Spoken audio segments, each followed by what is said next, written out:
भौतिक दुनिया से परे अखंड ब्रह्मचर्य को समझना।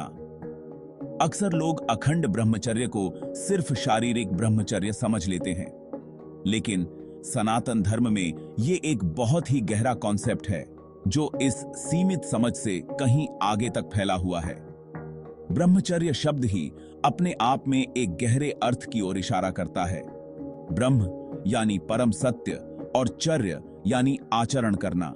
इसलिए अखंड ब्रह्मचर्य का अर्थ हुआ ऐसा आचरण करना जो हमें ईश्वर की ओर ले जाए। अपने मूल में अखंड ब्रह्मचर्य खुद को सबसे बड़े सत्य के साथ जोड़ने के बारे में है। इसमें जिंदगी के प्रति एक डिसिप्लिन्ड अप्रोच की जरूरत होती है, जिसमें सिर्फ शारीरिक कर्म ही नहीं बल्कि विचार, भावनाएं और इरादे भी शामिल हैं। इस रास्ते पर चलकर व्यक्ति इनर पीस, क्लैरिटी और अंततः लिबरेशन की यात्रा पर निकलता है। ब्रह्मचर्य का सार मन और इंद्रियों पर नियंत्रण।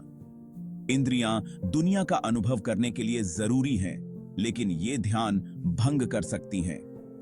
ब्रह्मचर्य का पालन करके हम इंद्रिय भोग से अलग होना सीखते हैं, संयम से जुड़ना है। एक शांत और एकाग्र मन से हम सच्चे आनंद का अनुभव कर सकते हैं।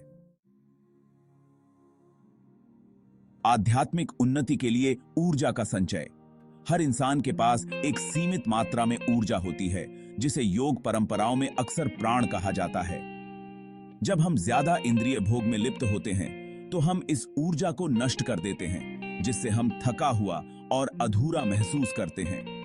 अखंड ब्रह्मचर्य हमें सिखाता है कि कैसे इस महत्वपूर्ण ऊर्जा को संरक्षित किया जाए और अपने आध्यात्मिक विकास के लिए इसका उपयोग कैसे किया जाए। आत्म संयम का अभ्यास करके और अपना ध्यान अंदर की ओर लगाकर हम प्राण के अनावश्यक लीकेज को रोकते हैं। इस तरह बचाई गई ऊर्जा का उपयोग हमारी आध्यात्मिक साधनाओं जैसे ध्यान, योग और निस्वार्थ सेवा को आगे बढ़ाने के लिए किया जा सकता है।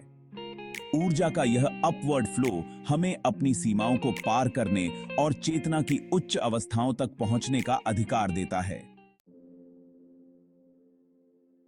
भाग 4, अपने अंदर के ईश्वर को पहचानना। अखंड ब्रह्मचर्य का अंतिम लक्ष्य ईश्वरीय प्राणी के रूप में अपने वास्तविक स्वरूप को पहचानना है।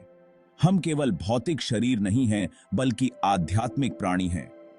अखंड ब्रह्मचर्य हमें अपने वास्तविक स्व की ओर वापस गाइडिंग करके इस साइकिल से मुक्त होने में मदद करता है।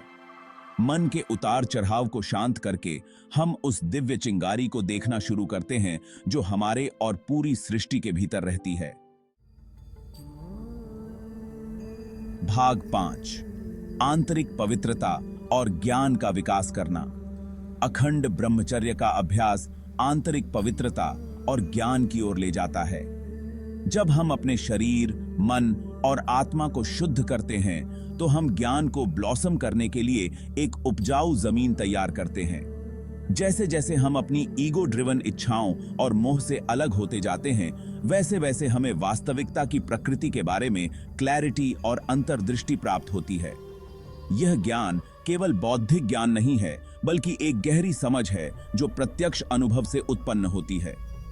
इस नए ज्ञान के साथ हम ऐसे चुनाव करने में सक्षम होते हैं जो हमारे हाईएस्ट गुड के साथ अलाइंड होते हैं और सभी के कल्याण में योगदान करते हैं। बाधाएं और चुनौतियां विकास और सीखने के अवसर बन जाती हैं और हम उनके साथ ग्रेस और इक्वानिमिटी के साथ नेविगेट करते हैं। भाग 6, आत्म साक्षात्कार का मार्ग। अखंड ब्रह्मचर्य कोई मंजिल नहीं, बल्कि आत्म खोज और परिवर्तन की एक जीवन भर की यात्रा है। यह एक ऐसा रास्ता है जिसके लिए प्रतिबद्धता, अनुशासन और प्रक्रिया में अटूट विश्वास की आवश्यकता होती है। अखंड ब्रह्मचर्य के सिद्धांतों को अपनाकर हम खुद को उद्देश्य, अर्थ और पूर्णता से भरे जीवन के लिए खोलते हैं। हम सच्ची स्वतंत्रता का अनुभव करते हैं, बाहरी दुनिया से नहीं बल्कि अपने ही मन की सीमाओं से। हम मनुष्य के रूप में अपनी पूरी क्षमता का एहसास करते हैं और अपने हाईएस्ट पर्पस के साथ अलाइनमेंट में रहते हैं। इस रास्ते पर चलकर हम आत्म साक्षात्कार की यात्रा शुरू करते हैं और एक अधिक सामंजस्यपूर्ण और प्रबुद्ध दुनिया के निर्माण में योगदान करते हैं।